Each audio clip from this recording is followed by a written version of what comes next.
Hey everybody, it's William pt.1, the MycoSymbiote with MycoSymbiotics, and we're here at the home fruiting tent where we do most of our experiments with new strains that we're going to run or different techniques. We're trying out king oysters on straw for the first time, and I think I like this method better than sawdust. It's really easy. I like using straw when I can.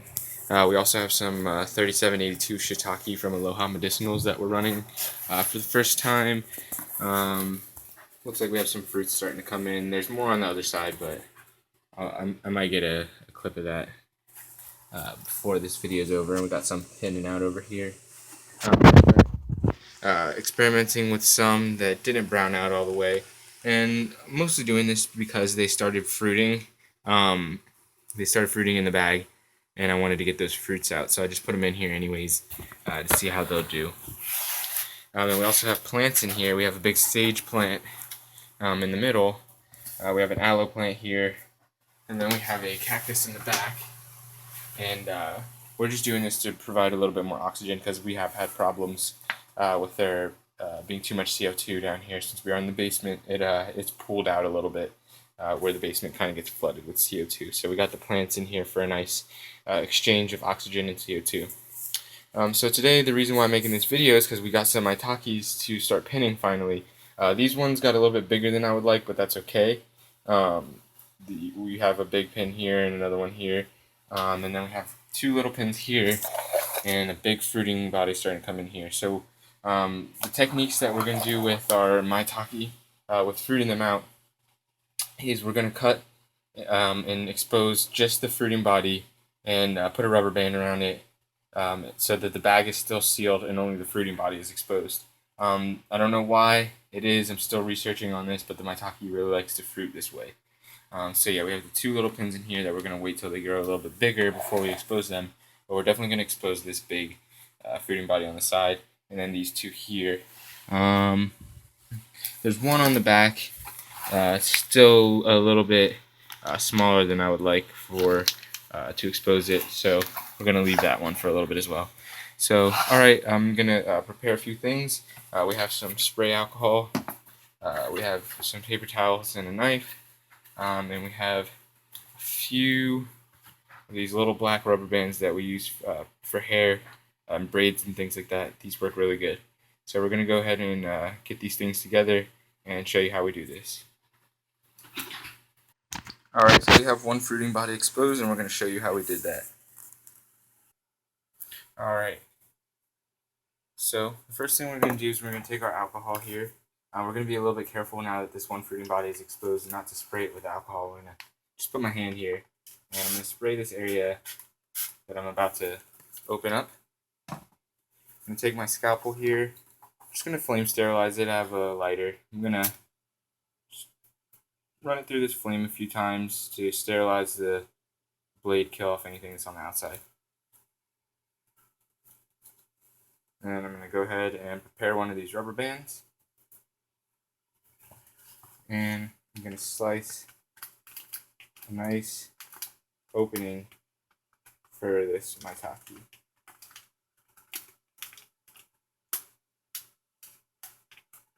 Be careful not to cut the actual fruiting body. It might damage it and promote some bacterial growth or mold. So we got this nice slice here. We're just going to open it, maybe tug at it a little bit if you need to. Stretch it out.